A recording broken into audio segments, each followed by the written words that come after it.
we are live. Hello viewers, welcome to our program today. And with me, I have some panelists that are going to take us through our program. I am Ruth Johns from Nakuru Calvary Temple. And we shall have time of interaction with one another.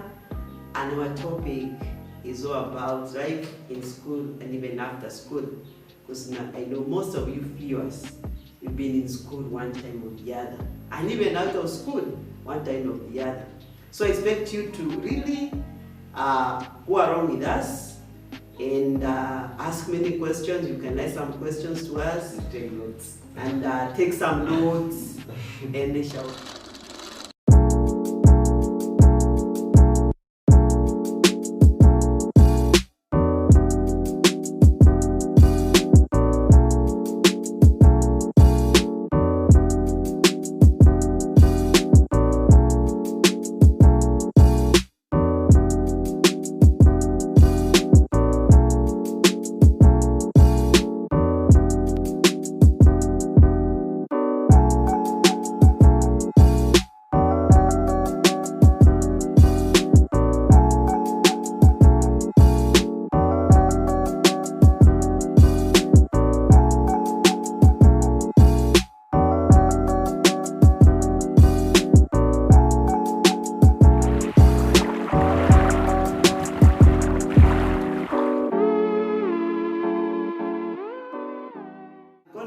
Panelists, each one of time to introduce themselves shortly. Thank you so much. My name is Lewis Omondi, and I'm from Nakuru Baraka. Should I just go forward and introduce everything? Yeah, so I'm from Nakuru Baraka. I studied in a total of 3 schools. Yeah, first I studied from baby class to class 4, was it? In Lanet Little Angels. Yeah, most of us from around know it. And then from class 4 to study 8, I studied in Mount Sinai School. That is in somewhere between Salgai and Sachamuan, yeah. Yeah, so it was a challenging dominated place. I got to diversify with a lot of people with different culture. And then joining high school, I went to study in Nyanza, Orero Boys High School. Asante sana. Yeah, thank you. Witty, thank you so much for your good introduction. Yeah. I understand it's like you've been a traveler as far as schools are concerned. True. From one county to the other. True. It's so exciting to hear that there's a school called Sinai. It's like it's in the wilderness. Yeah. Sinai, Canaan. As you go to Canaan, it must have been an interesting place. Eh? Yeah. Let's hear from the next. So I'm Justin Kimchai.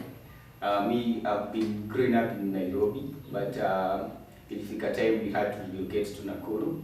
And in Nakuru, nimesomea a primary school called Kenyatta Primary School. It was somewhere in town, opposite Afra Stadium. And nilimalizia huko 8, nikaenda Joro Boys, huko ndo niliitwa. And I studied there for a while. Nika relocate tena hapo, nikaenda another school, Kamaronyo here in Lanet, where I currently reside. And I'm happy to be here. Thank you so much. On my audience, you can hear this is a real face of Kenya. How Kikuyu is here, Courage is here, Wanjaru is here. So this is a real face of Kenya. Yeah. So you're gonna enjoy our program. We're talking about life in school and after school. I think I also can say that in 1981. 1973, that's when I entered study 1, class 1. 1973, class 1. And so each one of us have a history, but I'm not here telling you my history, they shall tell you their history. So Omondi, yes. How was life like in primary school from class 1 to class 8, and especially the challenges that you went through? Oh, okay. Let me bank on the sides. Okay, we go back to 2011. 2011, I joined standard 3 for the first time. And life was so different for us because By then I had studied in 2 schools, 2 local schools, but then that is when I began opening myself to the rest of the world. Yeah, so in standard 5 I joined boarding school for the first time. I was only 10 years old. I'm so scared about it. When I think about it these days, I feel like it was something I needed to take time and evaluate a lot. But then it was a whole culture shock, staying away from your parents, staying away from people you know, staying away from people you understand well. Yeah, so it was more of a culture shock. But then life got easier when I got to standard 6, 7, 8, because by then I had learned how to manage things like, okay, when I joined boarding school, considering I'm a last child, I realized that, okay, here is not a place where you will house your mom or anything. You will have to be responsible, you have not to be scared and stand for yourself. So that notion of coming to a place and starting to dominate yourself was kind of different for me, and it proved hard for me. But then moving forward to standard 6, 7, 8, okay, the main challenge was definitely punishment. No matter how hard I tried, I found myself cheeky sometimes, but then on the other side I was intelligent. So cheekiness and intelligence, I felt like the cheekiness held me back for a while, but it got better anyway. Those were the 2 challenges I felt. Yeah. That's nice, that's nice. It's Interesting to be in boarding school at 10 years. That is Class 5. Class 5. Yeah. Away from your parents. Away from my parents. And to a new environment. Yeah. Completely new environment where nobody cares for you. No attention. Like that one was apparent. Yeah. But I hope it has molded you to be an independent person. Yeah, it's true. A person that can face life challenges. Yeah. No, it was not so interesting. Okay, it was not interesting. Yeah. I have a whole book of stories. Thank you, Justin. That was it, right? So if you go back to class 1, back in Nairobi, nilikuwa nasomea a school called St. Jacinta. Lakini that process nilisomea class 1 karibu shule 3. Nilitoka hiyo St. Jacinta nikaenda another one sikumbuki tena nyingine. So it's been a journey. Nikafika class 3 ndio sasa tukakuja Kenyatta Primary School in Nakuru. Life was amazing. Nilipatana na wase most na on the way kwa hiyo journey we learned a lot of things. So my life got a little bit interesting once I joined high school. Yeah, different environment. Hapo ndo niliingia boarding. Nilianza kwenda boarding form 1. So unajua nimezoea kuishi kutokea shule nenda home. Sasa nimepatana na culture shock pia. Sasa niko place yenye wewe ndio unajicontrol. So as much as kulikuwa na hiyo freedom, bado kulikuwa na some ways where I ndio nasema nilienda straight kiasi, but life taught me how to come to the other side. Asio, Yeah.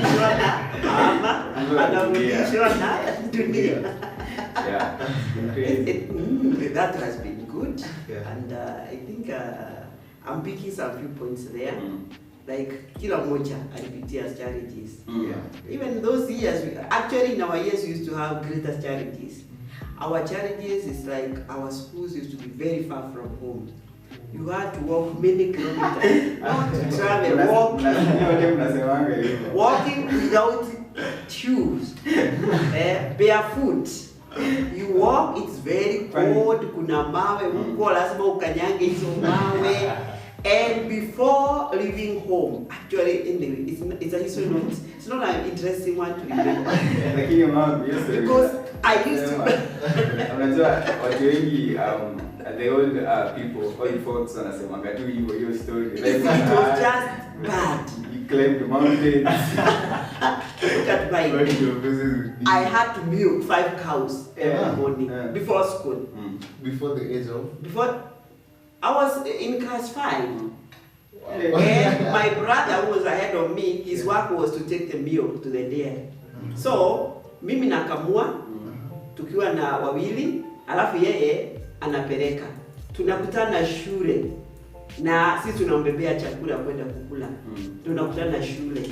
So kazi ilikuwa divided like that by our parents. And actually we are used to that. Alafu jioni ikikuja, that's ufanye some other work, some farm work, uende ulime.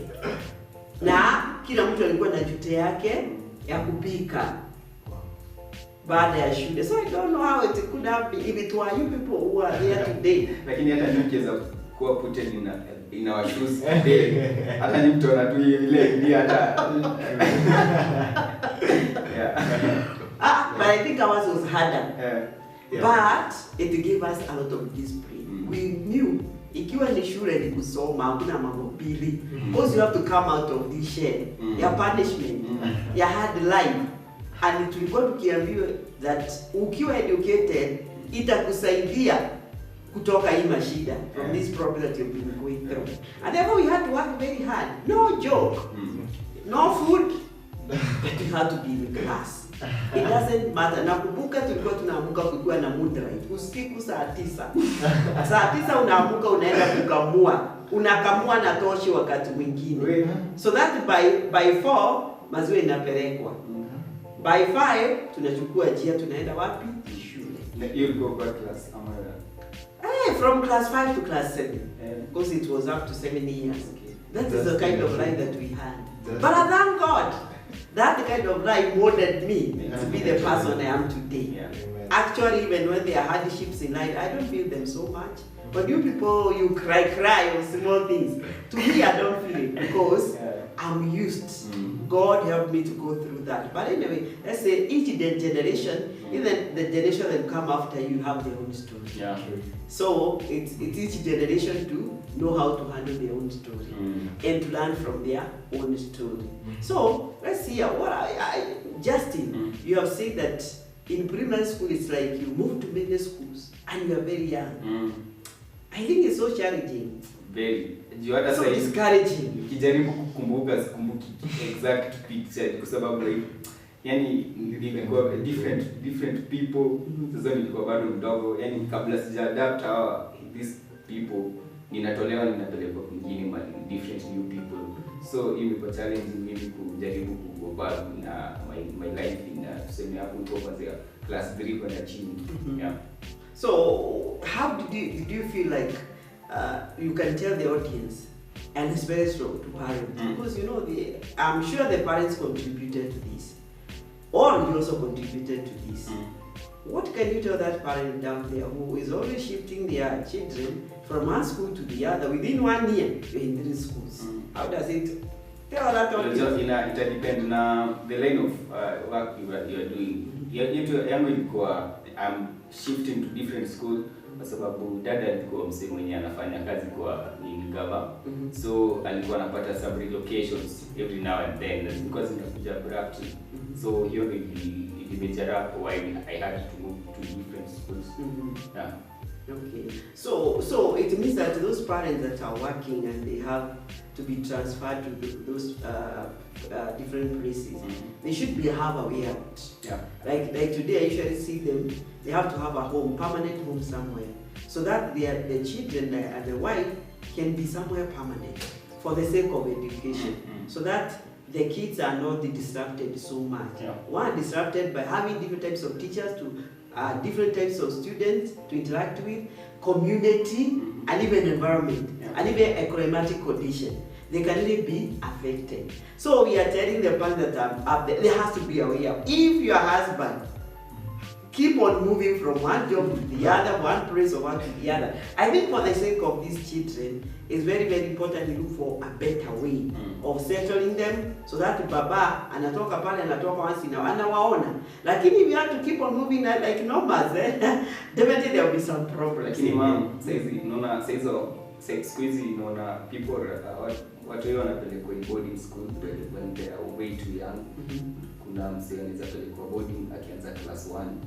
Na hiyo ina akishida hivyo tu boarding ana lose ile contact with the parents. So sijui unaona aje kuhusu hiyo.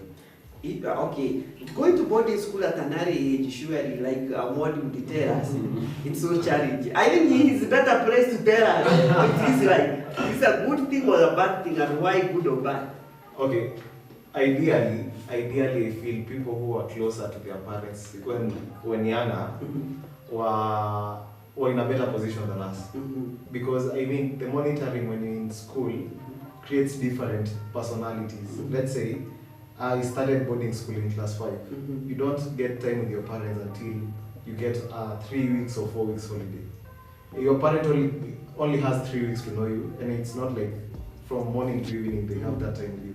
So I feel that people who go to boarding school earlier, they tend to be the people who create a whole different personality that parents end up saying that you don't simjuni. Sure. Yeah. So the same way I feel like we should have been closer to our parents, because most of the time when you find a child who is in standard 3 joining boarding school, it's probably because the parents feel that they won't be home a lot to take care of them, or they don't have the resources or any other resource. They don't have surplus resource to raise the child.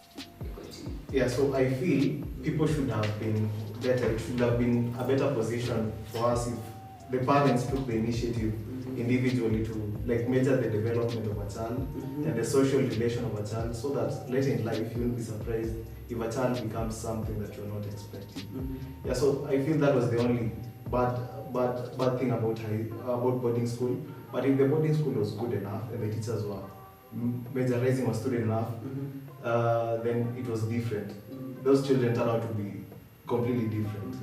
Although now the love of the parent to the child is so different from the love of a teacher to the child. True. That closeness, that interaction, that aspect of knowing one another is completely different. Yes. You know, the love that their parent, a mother can offer is so different. You know, that the parent would offer, the teacher would offer, because a teacher has so many kids to offer the love. So atajisplita aje. Na huyu mtoto ako stage ya anataka attention. Unajua that stage analialia anataka attention.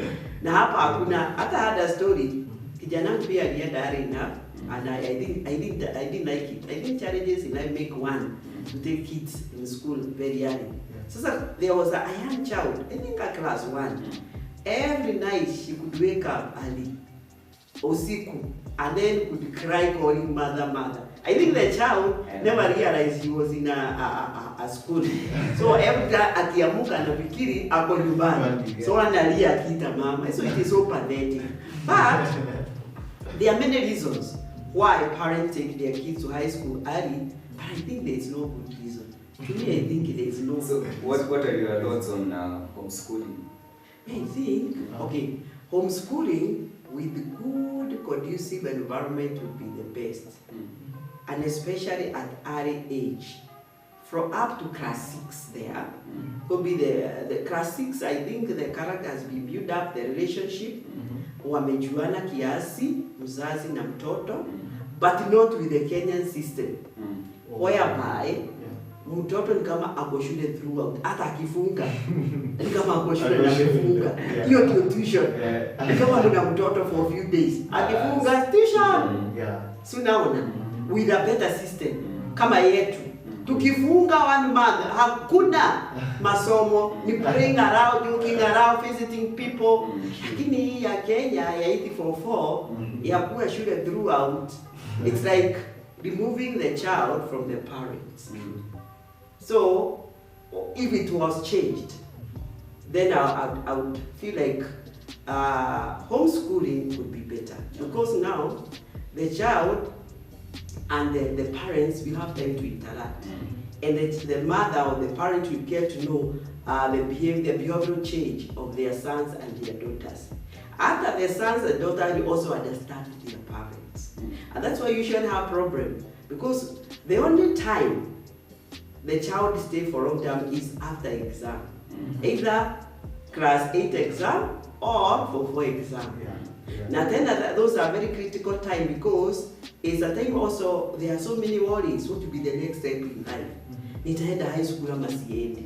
Unaona, mtoto ana yani kuwa adjust to many things. So they really have good time with their parents. But would you ask the nation of Kenya, the leadership, that these kids today wanahitaji time na wazazi wao. Na wale ambao wako boarding, si vizuri sana kuwapeleka early. It is not actually very right. Even in Western countries, most kids are day scholars. Most kids, 90%. So what do you think about the new education system here, the CBC? Well, I'm not in a position to comment so much about CBC. One, I don't have a child in that level, so I don't understand it. The system that I was in is gone. So could be the next time we shall have an expert to a CBC to tell us how it has been. Now, let's look at the high school challenges, especially Form 1 and Form 2. The adolescence when it is up. Yes, or more. Yes. Oh, okay. High school was another place for me because literally I was born in Nakuru, raised among people of Nakuru, but then I had a whole place in Nyanza that I had my people there. You're told watu wako Nyanza, people from the blood.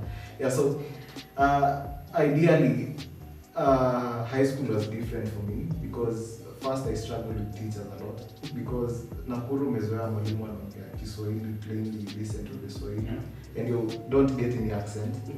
And then another thing, you like, it's different because you are eccentric in Nakuru, you are a different kid. But then when I went to high school, we were a whole lot of students in one place, approximately more than 1,500 or 1,800. So majorizing on a single student was hard, and that is when I feel I failed to beginning my education because I'm that kind of person you have to point to tell you to do this, and I'll do that. Yeah, so then I drifted with my academics behind. One, I couldn't get the teachers. Two, I couldn't like exploit myself and find myself best. And the biggest challenge I faced in Form 1 and Form 2 was never wanting to stay in class. I feel then was when I realized, okay, you have a lot of things you can do. Why not exploit all these things and not stay in class? Yeah, so the challenges were basically two. I struggled to cope with the new system of education and the new challenges that people had. And then second, I struggled to find myself and find what really meant to be me. Yeah, that was Form 1 and Form 2. Yeah.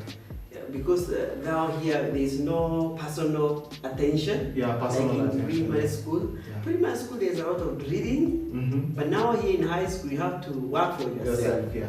And you know, it's like in high school you have all kinds of people, those that from academies, others from hardship areas. They have known what it means to struggle by themselves. True. You had not known how to struggle. Never. Mwalimu fanya hii, fanya ile ingine, fanya ile ingine. Yeah. So I know it's usually a really challenge when kids from academies, they fail to adjust.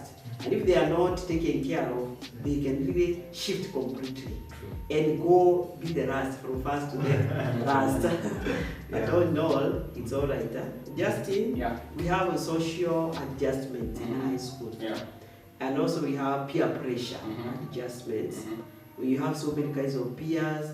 In high school Form 2, people adjust so much physically, psychologically, socially. You know, there are so many changes that are going on in our bodies when you are adolescent, and especially in Form 2. And also there's also excitement. Now I'm not a mono, I'm not a Form 1. And there are all sorts of areas to adjust to. How was it, right? So, just as you said, it's all about, you know, me and it's like I was nilipelekwa in a different culture, so and I was still looking for my identity.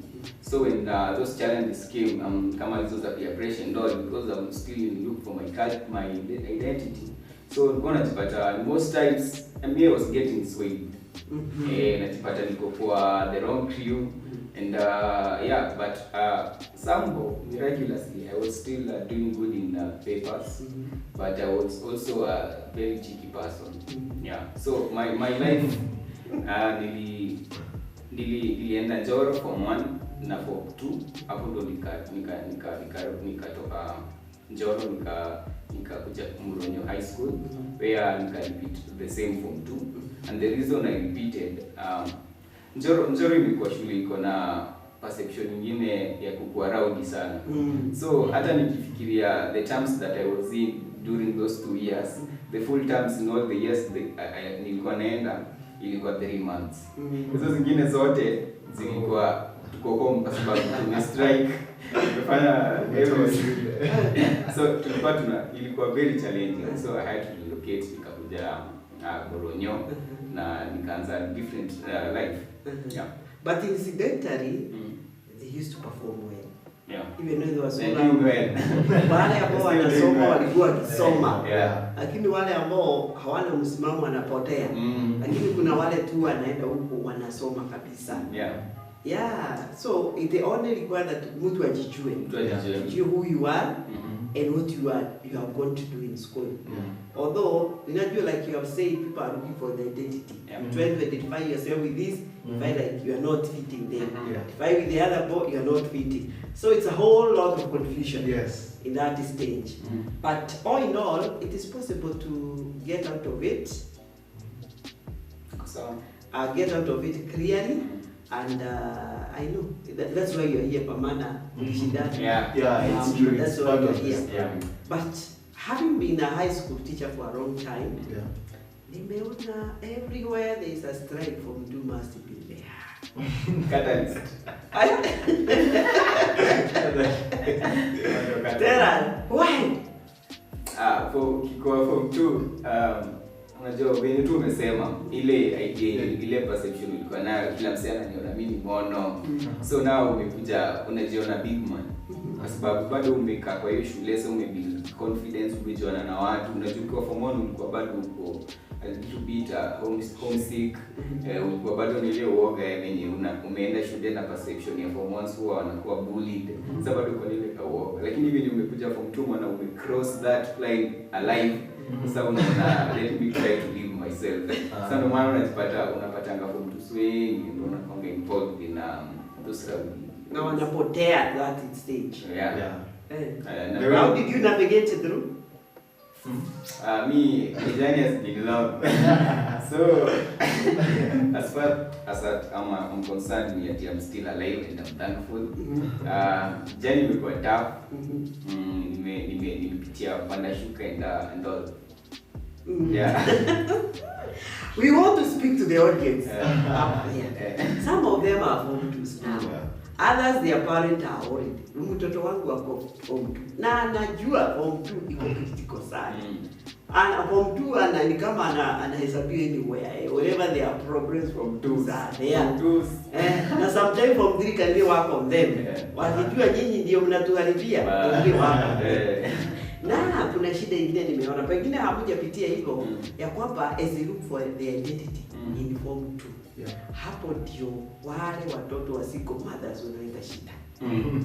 They want to know where are their mothers, their fathers. Did you come across that for others? Not you, but for others. Unajua mimi shule, mimi naonanga kama ni boarding, kuna watu wengi wako na different faces. Ile face ndio maskini utakuta ukiwa home ni different sana na utakuta ukiwa shule. So most times kwa high school msichana ana posting ile mask ya his true self akikuwa home, anaweka a face that anataka nyinyi muone juu kuna venye standard ya msichana ataka nyinyi kubeba ufala ndio. Sasa msichana ana build up hiyo mask yenye itakuwa ngumu sana ufigure out what's happening in his life. My question is, there are those, unajua in life and especially in form 2s, that's where there's a lot of dropout from school. So I'm looking for a situation earlier on, mama ya mtu akampata out of wedlock. So such a student, when they are in form 2, they are really looking for their identity. So wanasumbua wazazi ya kwamba nataka kujua baba yangu. Okay, my idea is in form 2 is when a lot of people start evaluating relationships, boy-girl relationships. So a lot of boys or girls decide to, they want to break down why are two people that were together fell apart. Because maybe then is when the impersonation of people like Justin and I have a girlfriend. You realize that this person has a girlfriend, and probably they stay for a while before they have this broken relationship. So this concept, and they have a couple of other people doing the same thing in our fire, they become curious. if these people are my age, they are dating, they might fall apart. They fall apart because of this reason. Why shouldn't I ask my parents why they fell apart because of a particular reason? They want to know if the same issues their parents had are what they are facing now. Yeah, and it's kind of fear manifesting in their lives. Yeah, so that is what I think. What you think? Yeah. Yeah. Plus, they are looking for their identity because like you remember the president of America, Obama, one time had to come to Kenya to look for his roots, where to get to know where his father came from, because it's like it's so critical when one doesn't know where they have come from, and where you have come from is where your father's land. That's where you've come from. So now. And that is why most students in Form 2, when they are looking for identity, they want to know, they see others wako na mababa zao. Na wanajua walizaliwa, biologically lazima kuna mtu aliwazaa. So they have to look for, I remember there is a situation where a certain boy really disturbed the mother. Kabisa, I want to know my father. Na kile huyu mama alifanya, ni kweli unamenisumbua, nitakupeleka. Akampeleka in a certain town, in a free area. Akampeleka kwa a certain man. Hapo Reverend amechafuka na rata, huyu ndio baba yako. Akasema, "Kweli?" Akaiuliza tena. Ni kweli ama liko. Swali kwa wana nilikuwa njia ya kujiondoa kwa mashida. Lakini what I'm saying, high school, Form 2 is a whole crisis in every aspect. Social life, physical life, spiritual life. Form 2 ni wale hapati kuenda societies. When they see you, or Christian Union, or Catholic Association, hawaenda. Ni mlikuwa mkienda? Mkiwa Form 2? That is when mimi Form 2 tulikuwa tunaenda, lakini ukiangalia vizuri sana tulikuwa tunalala mostly the whole hour 95% kwenda kunywa chai. Yeah. Why? I feel it's just when people tend to look for where they belong. So you feel if all these people are sleeping, why shouldn't I sleep? If all these people are not going to church, why should I go to church? So it's a whole thing of not doing what other people do because you don't want to be the conversation. Yeah. Higher, in Form 2, we say in adolescence, that is when we have experimental stage. Tell us one thing that you experimented in. In Form 2. Je, kama ni package. Specific. Okay. Let's hear on what front? Just some simple that you tried, you are doing some experiment on. Oh, okay. The first time, let me be completely honest. If I'm going to say this, I'm going to say it completely honest. Okay, when I was in Form 2, that was the first time I really practiced the way I could speak to a woman or a girl. But then they were just girls. Yeah, so that was the first time I really went about and spoke about girls. And then Ulikatia. Nilikatia. Yeah, that was it when it really... How was it like? That's what I want to know. Ulikatia aje, ujibeba aje, ujipea nguvu aje. Not knowing whether it shall be yes or no. Okay, I had a lot of self-doubt. Well, then I needed to work on my self-confidence and my self-esteem. So the first time coming to a girl, it was never easy. Personally, I really tried. It was a matter of life or death seriously. You have to have this experience. Yeah. And you know the reason behind this, like you're telling yourself, I need to have a girlfriend because people in school need a whole episode. The way I have a girlfriend, the way I love her and she loves me. That was... Oh, you have to story. Yes. Yeah, so probably... How did you start?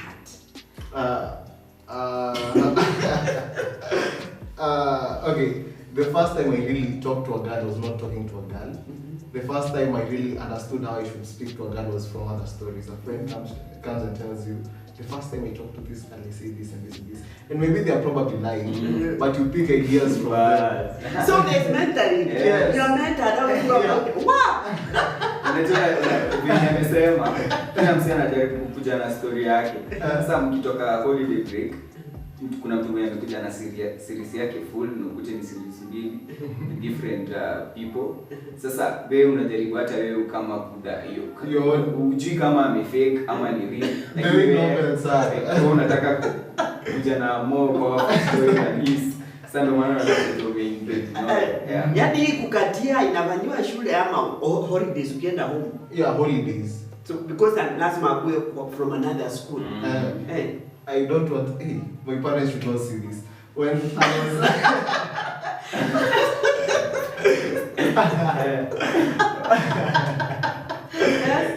when I was in Form 2, the first time I really talked to a girl, you know, that was when my results had started slipping. So my parents were worried. Okay, in my mind I was conscious, but I said, why try this and then Form 4 will come and do exam, and I know I'd pass. That was what I was telling my mind. So I decided, let me focus on one place that really matters, because these people really care about this part of my life. So the first time I really approached a girl was when I was in tuition. Tuition, August holiday, nimejituma, the young boy I was. Form 2, yeah, tuition. Yeah, and then I really started talking to a girl, a specific girl, and then I realized, okay, these things that people have been telling me, they are working. They are working. To me style. Yeah. They are working. Yeah. And maybe that was when the real downfall became. Okay, it was not a downfall, not necessarily, but I felt like a lot of sleeping. If I hadn't gotten my things together, things would have gone differently. But then that was the first time I really approached a girl. And when it worked, I realized, okay, these are platonic relationships. When you say this and this, a girl likes. When you say this, a girl doesn't like. Yeah, so... Oh, so there's some kind of... I didn't know that. Wewe Justin, ulifanya aje? Yangu pia ilikuwa Form 2. Unajua sasa Form 1 niliingia Form 1 kiko mwoga, sikukwanga engaged in relationships hivyo sana. Ilikuwa tu zile za primary zenye mtapendana zaidi tena mpigane mpelekane kwa teacher. Alafu tena unanyang'anya mtu. Sasa nikiwa Form 2 nilianza kwenda hizi funkies, hizi outs za music festivals and dramas za nje. So hapo nilipata a different perception of kwa sababu kulikuwa na people in my crew. Hiyo genge nilikuwa unapita mbali tumeenda wanajuana na mademu wa huko. So kuna penye wakivibe una feel left out. So inabidi kwa sababu wanajuana na hiyo shule akuje wa link. Sasa yeye anatoka intermediate. Sasa mimi napata demu wa hiyo shule nyingine. So hapo ndio niliingia kwa relationship hata kama sikuwa najua kuihusu sana. And, but you wanted to feel I have somebody. Bado nilikuwa na any other person. Bado hiyo nilikuwa na pia mimi nilikuwa mtu kupea na story I'm in love kutokana na mamuvi. Sasa nilipata mali naweza put my dreams to work. So these movies you watch, they mentor you people, either positive or negative. Movie inakusaidia kupata story. Juu kuna msee atakuja kupea story down.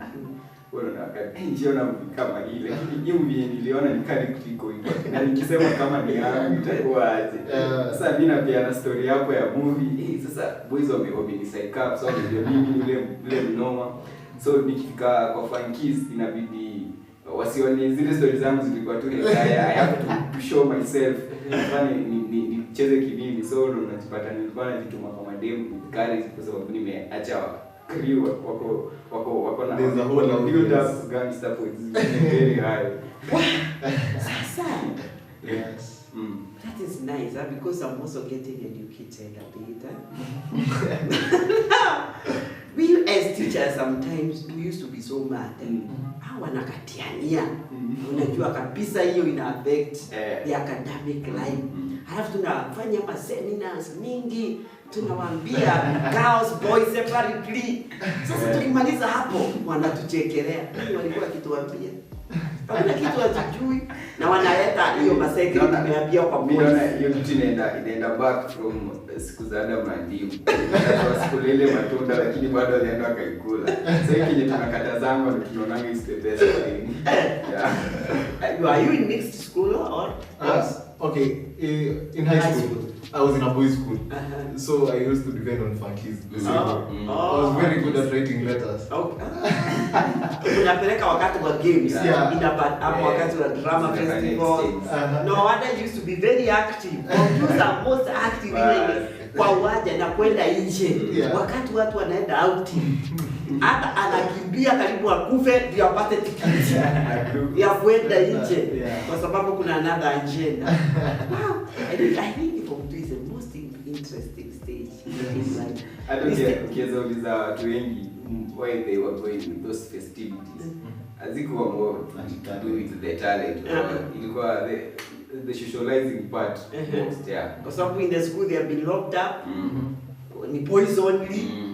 Sasa kuona girls huko sasa ni kitu kingine, ni movie nyingine kwa hapa. So walimu mmesikia vijana mkiona wako very active kwa drama mjeni sana na hidden agenda but just help them because it's that part of life. Unajua wakati wetu ndio nikaa nikisema maboys wakati wetu hawakuwa wakikatia watu hakuwa na boarding school as many as we have today. Na ndio unaona na pia the people used to be very primitive. Hawakuwa na hiyo maneno ya kukata. Walikuwa wanakatia watu ati akikusalamia hata mkono. Ati anafanya hivi.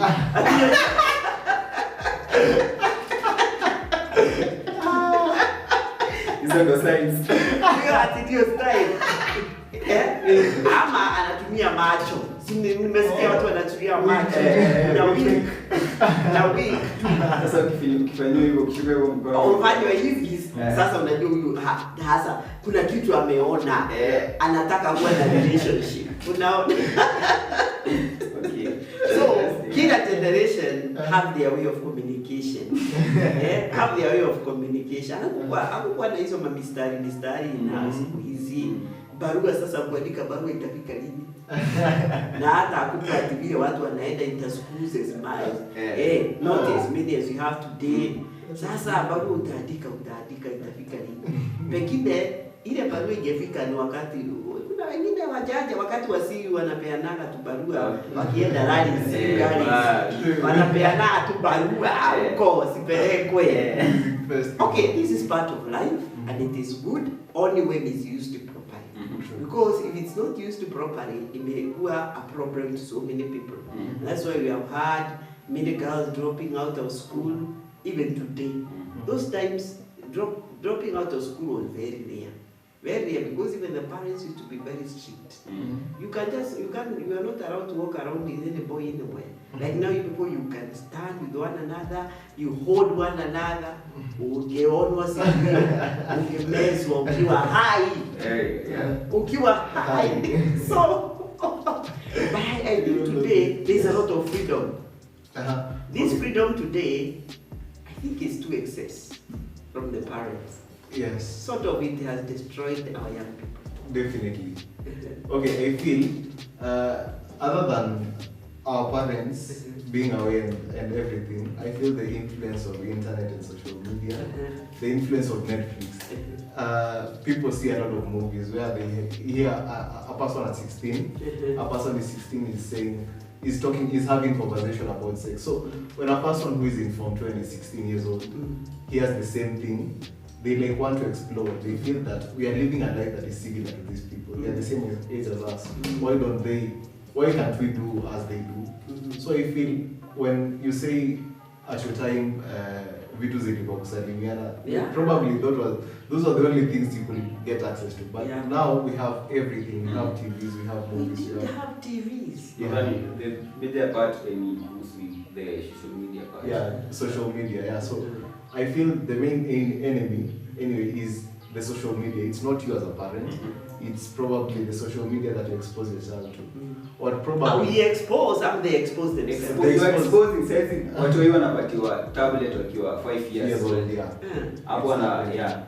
Another thing is that parents avoid this conversation with children. They feel like they are not the people to have this conversation with them. That's why you find children being sent to seminar in churches, but you don't, as a parent, take the initiative in your home to talk to this person and you tell, this happens when you do this, this will happen. And you don't sit to have that conversation of how they should handle certain situations. It's like a taboo. Yeah, and because kuna conversations kama hizi, the media plays another role. Sasa msee mwenye kwa Afrika anamuuliza wazungu, anaona venye wazungu wanapatia watu hii masimu wakikuwa young. So unajaribu kulevel to be part of that culture that you are trying to consume instead of creating. So hapo ndo unapata mparo amepatia akida a phone but it's too young. Na hapo ndo as much as kuna business zitamsaidia but see the modernization. But yeah, modernization. Ama ni kama how do you do? Ni kama unataka kuonyesha your status. Watoto wangu ni wa tablets. Watoto wangu ni wa Wi-Fi's. But anyway, our parents we are raising today. We don't want to, like you say, talk to your kids. Unawafungulia cartoons. Hata hizi cartoons zina haribu. Maana utaki kuwa na time ya kuongea. After all, hata vile wazazi na watoto wao wanaongea, hiyo kitu imeikufa. Siku moja TV ikiwa imeharibika, watu wanaangalia nana. Maana they have not, it's like they don't know how to communicate with one another in longer. Now, I think our time is over, but you can have the last shot from Modi. Anything you want to say to the audience? Okay, anything I want to say is that I feel like the life we're living right now and the things that we face today are probably the reason everything happened. So when we speak about, most people tend to omit the parts of life they felt were hard for them, not considering that the parts that were hard for them made them who they are today. So most of the time before, I felt like speaking about my primary education, speaking about issues I dealt with was kind of bad, was taking me back. But these days I've learned to accommodate all these things that I faced as part of who I am, because it's part of my story. So most of the time when you see some things happening to yourself, take them as an experience that you'll recall. That is my word to the audience today. So my words to the youths up there. Actually focus majorly on form 2s and form 1s. So ukikuwa shule usijaribu kufuata mbogi juu utafuata rende lakini utakufa solo. So try as much as finding your true identity, and your true identity utapata kwingine. You have to find within, and finding within inamaanisha you have to have a spiritual connection with God and all. So usijaribu consume what you are seeing out there. Try figuring out from yourself, and life will be good. Yeah. Hi, thank you. I want to talk to the parents down there. What I've picked is that we really have time to talk openly to our sons and daughters. Ni kama tunapita tu, we meander, like a river meandering. Instead of telling them the real thing, we have to baptize it to be something else. And if we are not the teachers to our daughters and sons, we shall get the teachers outside there. Very bad teachers there. They will tell them the wrong thing. So there is a cry from my young people. Ya kwamba wewe mama, wacha kumficha maneno. Ongea na yeye point blank, maneno vile inakuaga. Ongea na your daughter, your son, maneno vile inakuaga. Na because they trust you as a parent, they shall get it better than waiting for them. Ati mwalimu ndiye atamwambia, kanisa ndiye ataambiwa, sijui unamtuma kwa auntie ndiye ataambiwa, ama unamtuma. It is about us. That is our responsibility. The way things are, it is really our responsibility. Let us be open. And in our next part 2, we shall be open here. This shall be hot. Lazima tutafunguka hapa. Subscribe. Na kuna mtu atasaidika. And now you can subscribe to our channel. Like, welcome them to subscribe. Now you can follow us on social media at Nakuru Calvary Temple. You can also follow this lifestyle channel at just by subscribing to that button over there down, and share it with every person that you think needs